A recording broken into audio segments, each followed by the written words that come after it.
Here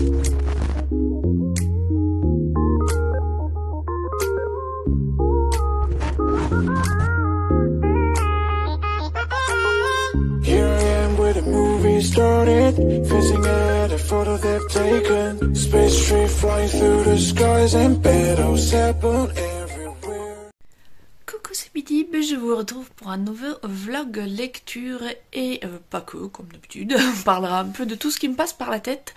Nous sommes le lundi 10 avril et nous sommes le lundi de Pâques, officiellement mon premier jour de vacances. Donc là je vais être en vacances pendant 15 jours, je vais du coup, je sais pas trop comment ça va se passer les vlogs parce que du coup c'est les vacances scolaires donc je suis pas toute seule à la maison et on va peut-être faire des choses, donc je sais pas du tout comment ça va se passer les vlogs pendant les vacances en général, c'est un petit peu différent. J'ai rien de prévu à l'avance, donc voilà, improvisation. D'ailleurs je vais poster de ce pas, j'ai un jour de retard, hier on était dimanche, normalement je me poste mon vlog lecture, mais nous étions le dimanche de Pâques, on a fêté ça en famille, ma cousine était venue nous voir, du coup j'ai pas du tout eu le temps de m'occuper du vlog, donc je vais le poster ce matin avec un petit peu de retard.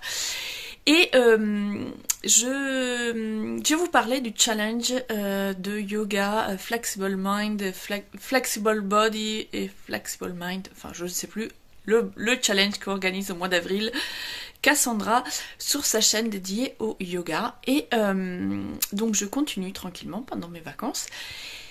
Et je vous parlais du coup dans la semaine dernière du challenge où il était question de ne pas avoir de téléphone, de médias, de télé pendant 3 heures. Et je vous avais dit que je reviendrais vous faire un petit retour sur cette d'expérience. Et finalement j'ai fait le montage ce matin, je me suis rendu compte que je ne vous avais pas du tout dit comment ça s'était passé.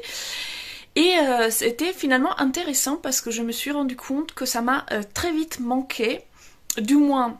J'ai commencé le challenge chez moi en me disant ben voilà, là il est 3h30, j'éteins tout et je vais faire un tour au jardin en attendant que mon chéri arrive pour qu'on puisse faire quelque chose ensemble. Et très vite au jardin, ça me manquait parce que je voulais faire des photos. Alors je me suis dit bon, c'est l'option appareil photo et pas tellement l'option média qui me manquait, mais n'empêche, j'étais au jardin.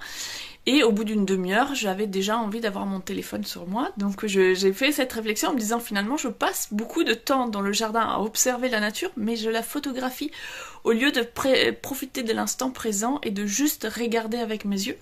Donc ça c'était la première réflexion que je me suis faite. Puis finalement j'ai fait comme je le disais, je suis allée avec mon ami sur un parcours de golf l'accompagnait, donc moi je jouais pas, lui il joue, mais c'était très beau parce qu'il y avait beaucoup de cerisiers sur le parcours en question, et du coup tout est en fleurs, c'est très beau, il y a plein d'oiseaux, ça piou-piou de partout, en plus on était en fin d'après-midi, donc on était tout seul sur le terrain. C'était vraiment sympa, et du coup comme on est tous les deux, on discute, on regarde la nature, etc. Le téléphone manque moins, mais n'empêche que je me faisais la réflexion que d'habitude j'ai mon téléphone avec moi et de temps en temps je regarde, etc. Et là je l'avais laissé à la maison pour vraiment pas du tout être tentée.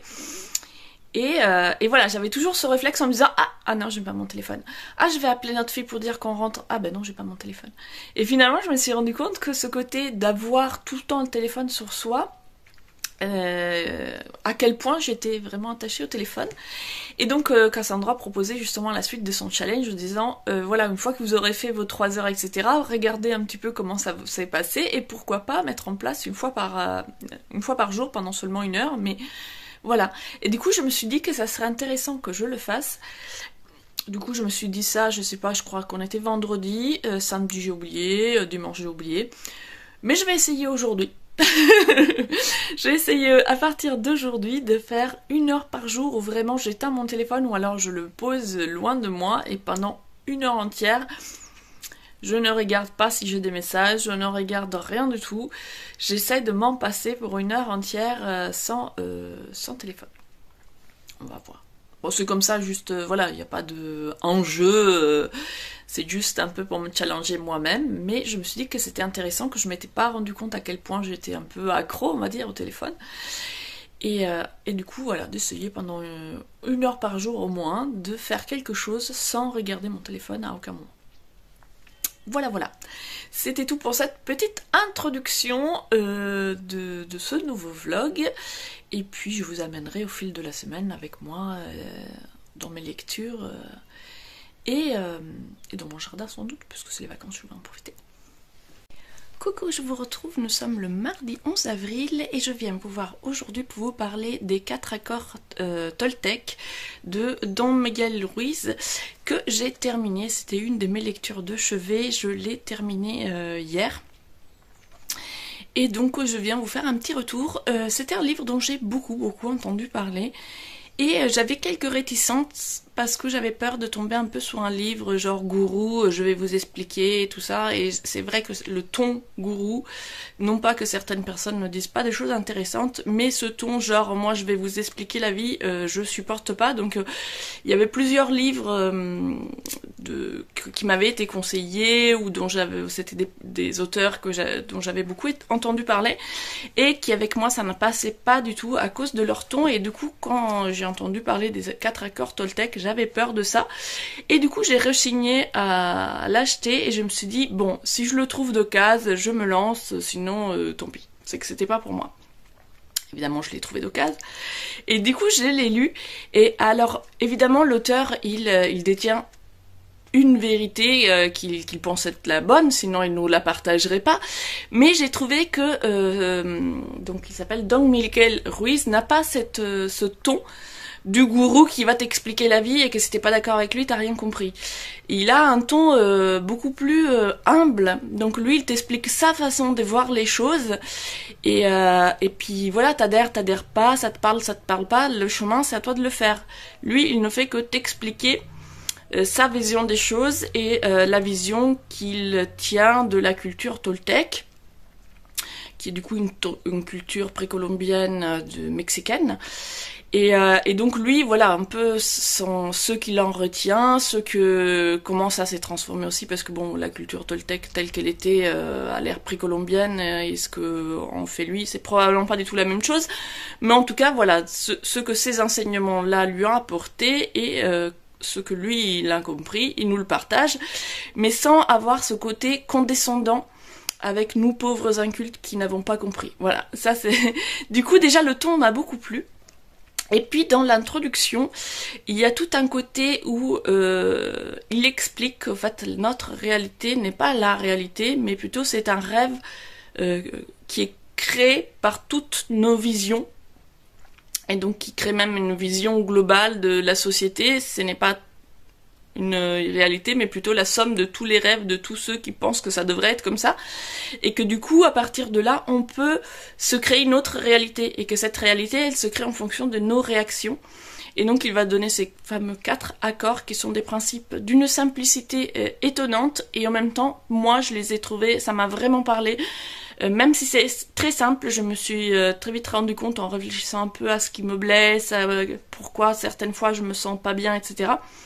Et ben je trouvais l'écho dans ces 4 accords en me disant effectivement je me sens pas bien parce que à chaque fois quelqu'un va dire quelque chose, je vais le prendre personnellement, je vais me critiquer, me demander en quoi j'ai fait quelque chose de mal, etc.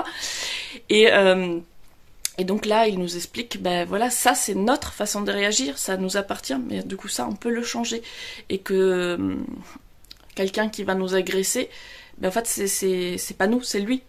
C'est l'agresseur, cette agressivité lui appartient, elle ne nous appartient pas, à nous il nous appartient de ne pas se laisser faire par cette énergie négative, ne pas se laisser,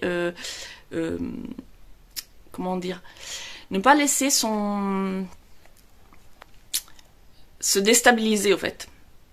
Ça veut pas dire qu'il faut tout accepter, etc., mais dans le sens où nous avons le pouvoir de dire ben ça je n'en veux pas, ça ne m'appartient pas, tu te le gardes, ça va pas m'affecter. Et du coup j'ai trouvé tout ça, bon du coup je vous donne pas tous les détails parce que voilà, c'est pas un très gros livre, ça se lit rapidement, mais voilà, en gros moi ce que j'en ai retenu c'est ça, c'est le pouvoir de nous construire notre façon de réagir, notre façon de accepter les choses, de comment on se positionne finalement pour changer finalement notre réalité et transformer la douleur qu'on peut avoir à vivre justement en société pour être quelqu'un de beaucoup plus apaisé, beaucoup plus axé sur l'amour universel et du coup beaucoup plus détendu et de pas être dans cette souffrance de notre société qui est très culpabilisatrice, très dans le jugement. Et non seulement du jugement des autres, mais surtout du jugement de nous-mêmes. Et donc voilà, moi ça m'a beaucoup parlé. Les 4 air corps, je les ai pas appris par cœur parce qu'il y en a qui veulent pas très bien rentrer, mais ce sont des principes très simples, comme par exemple le premier accord qui est que ta parole soit impeccable. Et effectivement, si on se fait l'effort de ne jamais être agressif, de ne jamais être insultant, de toujours faire attention à ce qu'on dit aux gens, ben déjà on aura moins de réactions face à ce genre de choses. Et puis surtout si on agresse les autres, c'est que finalement on a un problème avec nous-mêmes, parce que même si on agresse les gens en réponse à une agression, finalement, voilà, enfin je sais pas expliquer, je trouve pas les mots ce matin, mais vous voyez peut-être ce que je veux dire.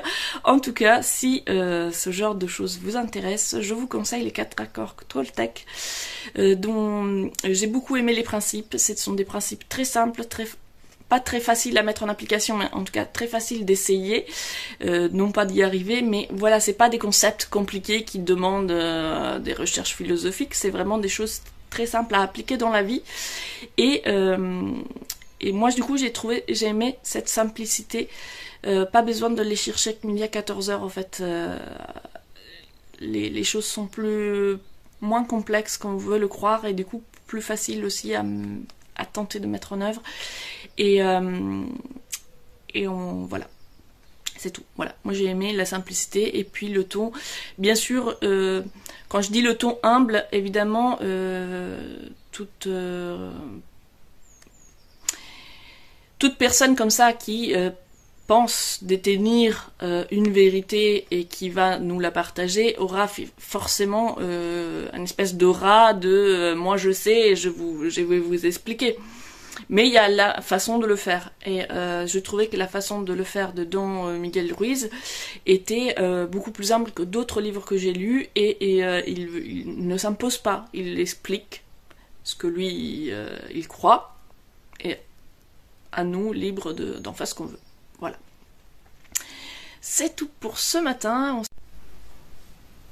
Coucou, nous sommes mercredi, je suis assise par terre en fait dans la bibliothèque parce que à ma place habituelle c'est tout à côté de la chambre de Kyo qui dort toujours, c'est les vacances scolaires, je pense qu'elle a lu très très tard hier. Je voulais quand même vous prendre rapidement pour vous parler de mes lectures de hier et de ce matin. Donc hier j'ai lu Déclic amoureux de Mari Okazaki que j'ai choisi pour le... pour le Tarot Book Challenge, donc j'ai fait, comme c'est au mois d'avril, c'est aussi un mois au Japon, organisé par Hilde et Lou. J'ai voulu faire une palle 100% manga pour le Tarot Book Challenge et faire ainsi des lectures croisées pour les 2 challenges. Voilà, j'aime bien faire ça. Et du coup j'avais choisi pour la carte des amoureux le déclic amoureux parce que je n'ai pas... Je vous recadre un peu parce que du coup je me suis coupé la tête. Voilà. Parce que je n'ai pas dans ma bibliothèque beaucoup de romances, des choses comme ça. Et du coup il y avait ce manga que j'avais acheté d'occasion à cause de l'autrice. Parce que bon, c'est une mangaka réputée et dont j'avais beaucoup entendu parler. Et comme je connais assez peu le shoujo manga, voilà, j'étais tombée par hasard sur celui-ci et je l'avais acheté. C'est un one shot. Et je me suis dit pourquoi pas. Du coup, je l'ai choisi pour la carte de l'amoureux et je me disais, voilà, je vais trier mes mangas en même temps et comme ça, je garde que ceux qui m'intéressent vraiment. Donc ça, c'est vraiment un style qui n'est pas vraiment ma tasse de thé. Je vous montre un petit peu. Donc le graphisme, c'est toujours des histoires de ados plus ou moins tourmentés, des histoires sentimentales plus ou moins tourmentées, etc. Et donc là, ça parlait de déclic amoureux, donc je pensais que ça serait une histoire d'amour. Finalement, la lecture s'est révélée beaucoup plus intéressante que je ne le pensais. J'avoue que quand j'ai commencé les premiers chapitres, je me suis dit, oh my god, on est exactement dans ce que je n'aime pas.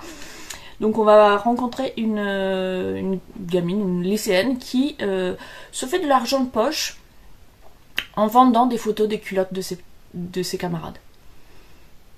Voilà, super. Déjà l'état d'esprit de départ du personnage, super. Alors le photographe à qui elle vend ses photos lui dit « Ah mais on voit jamais les visages » et elle a le culot de répondre « Ah je vends pas mes amis moi ». Ben si en fait. Tu prends des photos de leur entrejambe à leur insu et tu te fais du pognon avec. Donc c'est pas parce que t'as pas pris en photo leur visage que t'es pas en train de vendre tes amis. Donc déjà le point de départ, j'étais là, l'héroïne super. Sa meilleure amie, elle passe son temps à chialer parce qu'elle a pas de petit copain. Donc j'étais là, mais qu'est-ce que c'est que ce manga?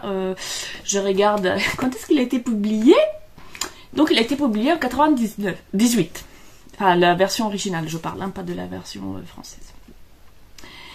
Et donc voilà, souvent dans les mangas, justement, moi je trouve que les femmes, la place des femmes, le rôle des femmes correspond pas à ma vision des choses. J'imagine que bon, il y a aussi beaucoup de progrès dans la culture japonaise, etc. Mais en tout cas, de ce que j'ai pu en lire, ce que j'ai pu en voir à travers les films, etc. C'est vrai qu'il y a toujours un traitement de la femme que moi me donne froid dans le dos. J'aimerais vraiment pas être une femme au Japon.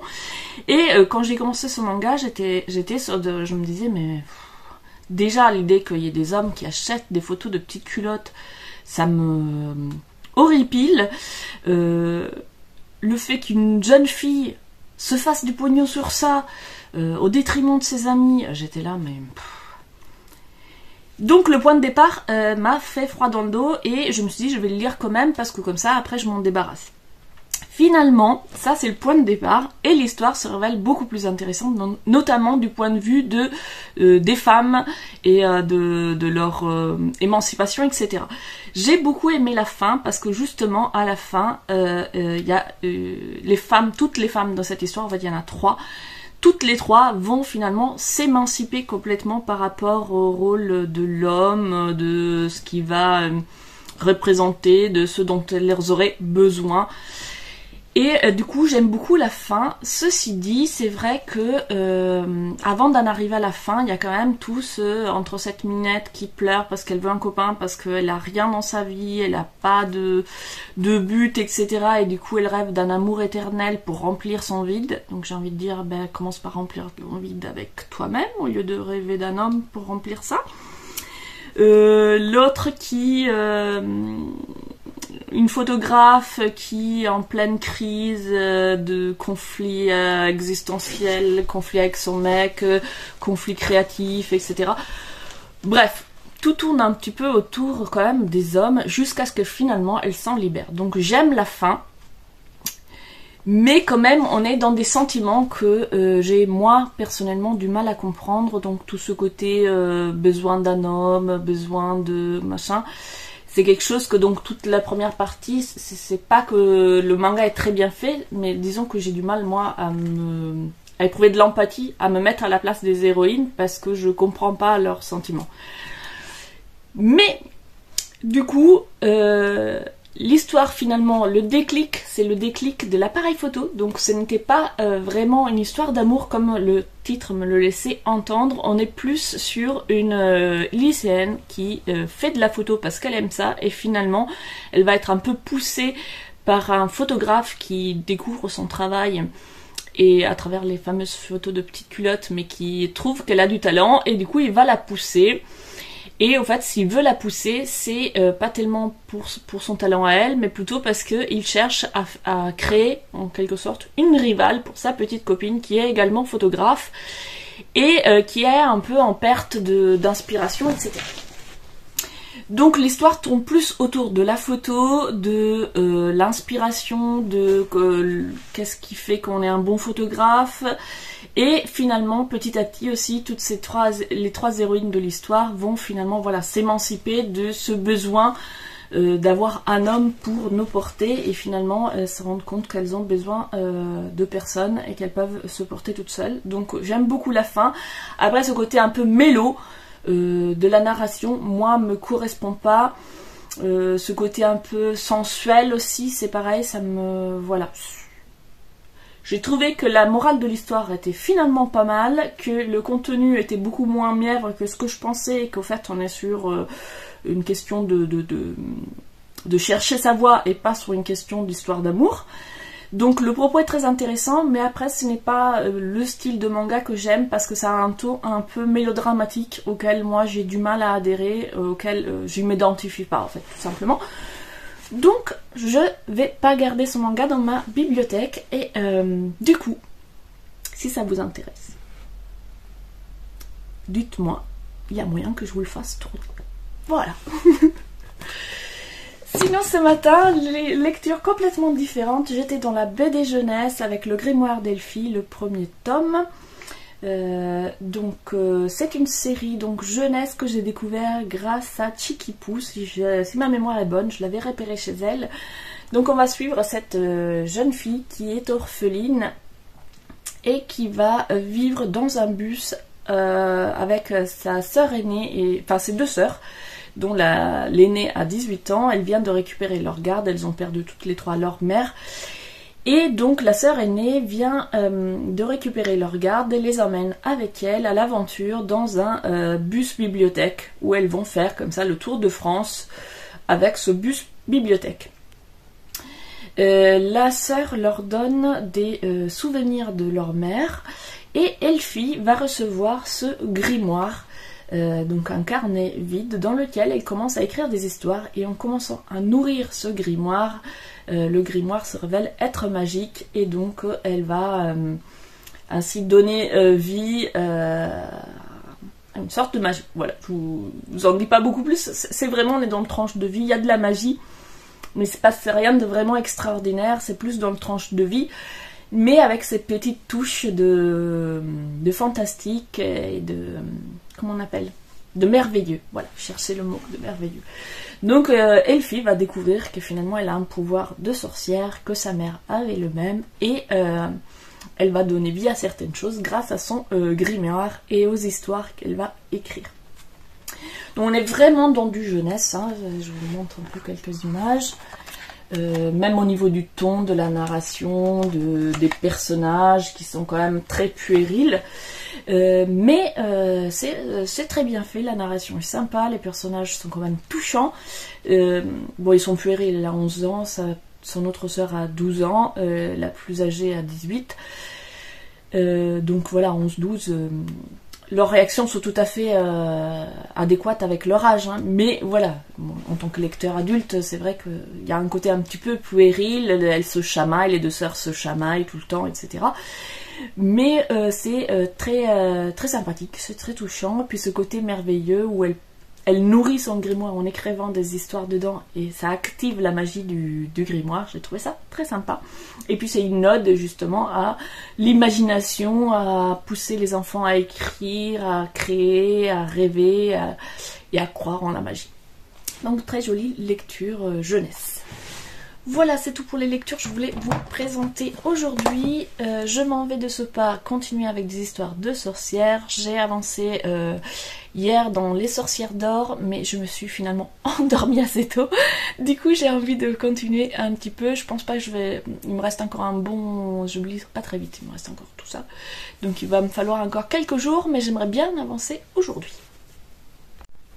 Quatrième, décidément ce matin j'arrive pas à filmer, donc cette fois c'est la bonne et je vais super vite parce que je n'ai que 10 minutes. Je voulais venir vous voir, nous sommes le vendredi matin, le 14, donc je voulais vous montrer ce que j'ai acheté à la librairie avec Kyo. Je suis allée dans notre librairie habituelle et j'ai pris les 2, 3 et 4 de l'Éden des sorcières, donc une série que j'avais beaucoup aimée. Je vous disais précédemment que je voulais faire le tri de mes mangas et me séparer des séries qui ne me tenaient pas à cœur, et pendant ce temps-là j'achète d'autres mangas, mais disons que celle-ci, je l'ai commencée récemment et j'ai envie de la terminer, c'est une série que j'ai envie de garder.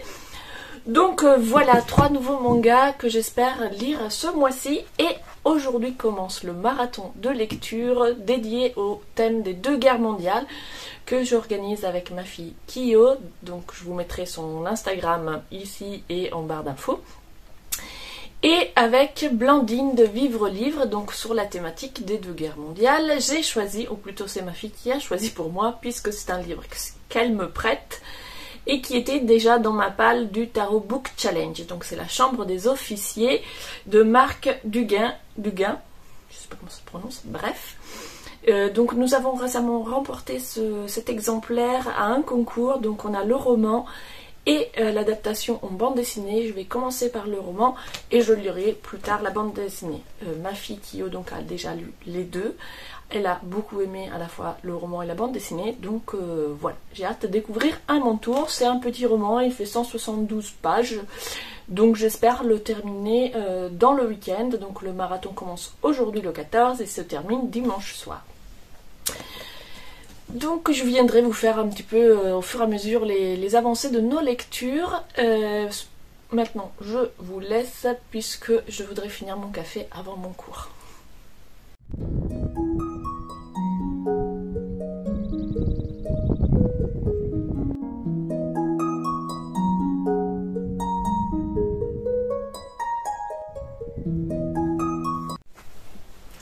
Coucou, nous sommes déjà dimanche et comme je le pensais, filmer pendant les vacances scolaires, ce n'est pas évident. Du coup, j'ai complètement oublié de venir vous voir vendredi soir pour vous parler de mes mises à jour de lecture. Samedi, je n'ai pas du tout eu le temps, mais j'ai quand même lu. Donc, je vais vous montrer ce que j'ai lu et ce qu'on a regardé ensemble pour le marathon qu'on organisait donc ce week-end avec Kyo, qui est ma fille, et Blandine du blog Vivre Livre.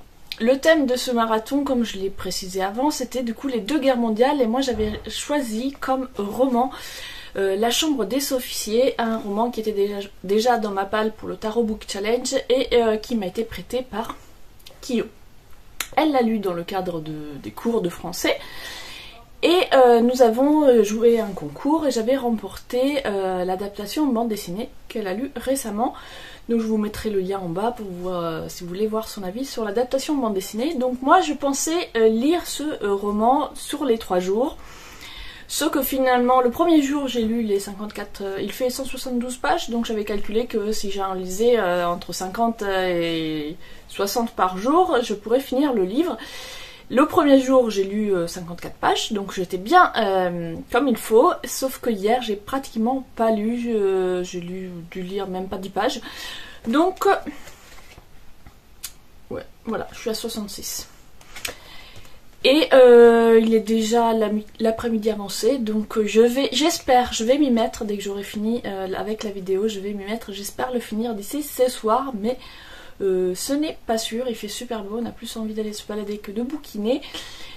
En tout cas, pour cette première moitié du livre, c'est très intéressant. Donc on suit un officier qui, dès le tout début de la guerre, est blessé, il est très gravement blessé au visage, et du coup il est envoyé dans un hôpital, dans un service spécial pour les personnes blessées, enfin les défigurées. Et lui, c'est le premier patient de cette chambre des officiers. Et au fur et à mesure, d'autres patients vont arriver. Et donc, il raconte tout son processus de... D'abord, il est inconscient, puis petit à petit, il arrive à prendre conscience, la douleur, le fait il n'y a pas de miroir, donc il sait que son visage est arraché, mais il ne sait pas à quoi il ressemble, donc il va voir les autres pour essayer de voir... à quoi lui-même peut ressembler, etc. La réaction de ses proches, sa réaction à lui par rapport à ses proches, est-ce qu'il va le dire ou pas le dire à ses parents, etc. Donc voilà, on est dans un hôpital et on suit les états d'âme et l'évolution de ce patient. Il y a beaucoup de détails sur les blessures. Voilà, si on est du genre à vraiment pas aimer le sang, les blessures, les détails médicaux, je conseille pas ce livre parce que franchement il y a des scènes où on est là genre... Mais c'est très intéressant. Pour changer de guerre et de type de lecture, j'avais choisi un manga qui était également dans ma palle pour le Tarot Book Challenge. C'est Zipang, qui se passe du coup pendant la Deuxième Guerre mondiale dans le Pacifique. C'est un bateau des forces d'autodéfense japonaises des années 2010 ou 2000, je sais pas combien. qui se retrouve projeté dans le passé par une mystérieuse tempête et se retrouve en plein Pacifique pendant la bataille qui oppose du coup le Japon aux États-Unis en 1942. Quand ils ont quitté leur port, les Américains sont leurs alliés, sauf qu'ils arrivent en plein milieu de l'océan et ils se retrouvent, leurs anciens alliés vont les prendre pour des ennemis, mais les Japonais aussi, puisque leur bateau est du coup super moderne. Donc ils ne sont pas reconnus comme étant japonais et donc ils vont se retrouver finalement au milieu de ce conflit.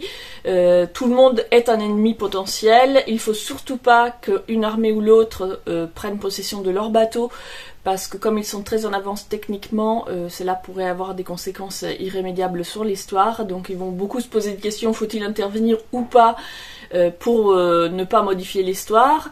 Ils vont pêcher ils vont quand même sauver un officier japonais, donc de la marine japonaise, celle de 42. Et donc ils le sauvent parce qu'ils assistent à la chute de son avion, et donc ils le sauvent, ils l'amènent à bord, et comme ils savent pas trop quoi faire de cet homme, le second décide de lui montrer la salle des archives et de lui montrer du coup le futur pour voir comment il va réagir, et cet homme décide du coup d'aider le bateau à pouvoir se ravitailler et à faire en sorte de ne pas être pris par l'armée japonaise, mais on sait pas trop quelles sont ses intentions. Alors, que dire de cette série? La série, moi j'avais récupéré d'occasion le tome 1, le tome 2 et et j'ai aussi le tome 4.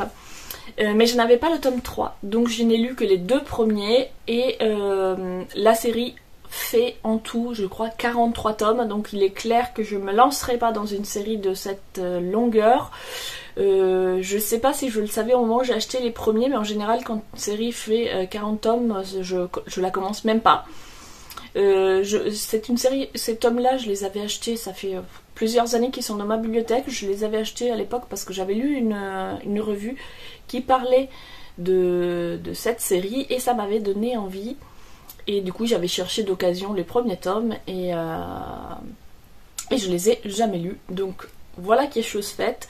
Comme je disais, je sais plus si je l'ai dit dans cette vidéo ou dans l'autre, j'ai envie ce mois-ci de faire un peu le tri et de lire ces mangas qui sont dans ma palle depuis hyper longtemps et de choisir après les avoir lus si je les garde ou pas, si je continue la série ou pas. Donc cette série, clairement, je vais pas la continuer.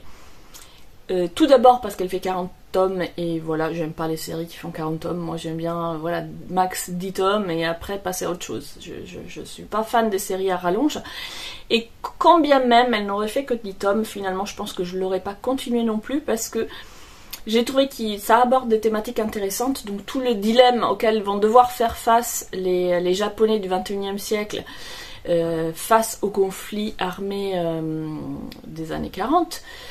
C'est intéressant, mais je trouve qu'on reste très très timide dans la critique du Japon des années 40. Or, c'est une dictature militaire et fasciste, donc je me serais attendue à un peu plus de critique de la part des Japonais qui, eux, restent quand même très très patriotiques. Donc le fait que ça soit une dictature militaire et des fascistes, on n'en parle pas du tout.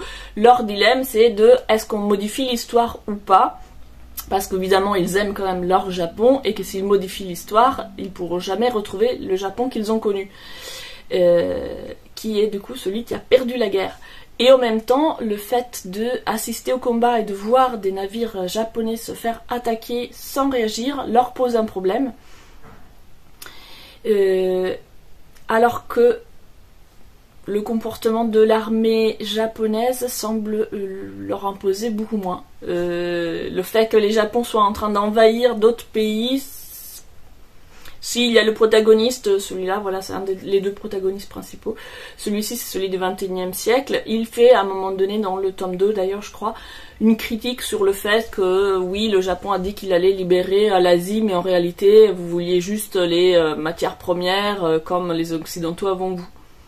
Voilà, c'est là toute la critique qu'il y a vis-à-vis du Japon des années 40. Donc bon, moi quelque part ça me dérange un petit peu parce que voilà, je trouve qu'il y a trop de sentiments patriotiques. Moi, si je me retrouvais face à l'armée de Mussolini des années 40, je me dirais pas oh c'est des compatriotes, je me dirais c'est des putains de fascistes. Donc bon, voilà, je trouve qu'il n'y a pas beaucoup de recul vis-à-vis de l'histoire du Japon et du fait d'assumer que bah, c'était peut-être des Japonais, mais c'était pas de bon côté, quoi. Ou alors peut-être que... Enfin, est-ce qu'on peut dire qu'il y a un bon côté, effectivement? C'est compliqué, mais enfin, il n'y a pas bon côté, mauvais côté, surtout que bah, le peuple japonais a aussi beaucoup souffert de la guerre, mais quand même, le gouvernement japonais de ce moment-là, c'était quand même une dictature militaire. Donc je pense que même en tant que japonais, tu peux te permettre de critiquer ton gouvernement, enfin le gouvernement de tes ancêtres, finalement, si c'était une dictature. Et là, je trouvais qu'il y avait vraiment pas de critique vis-à-vis de ça, et donc et ce personnage qui est celui du XXe siècle, qui est donc un officier de l'armée. Et c'est un officier parce qu'il pouvait y avoir des officiers qui étaient là parce qu'ils n'avaient pas le choix, mais lui, apparemment, c'est un officier convaincu, et du coup, après, on sait pas trop. Il décide de les aider, mais il n'est pas très clair. J'imagine que voilà, le personnage sera développé sur 40 tomes, ils vont pas tout nous dévoiler au début.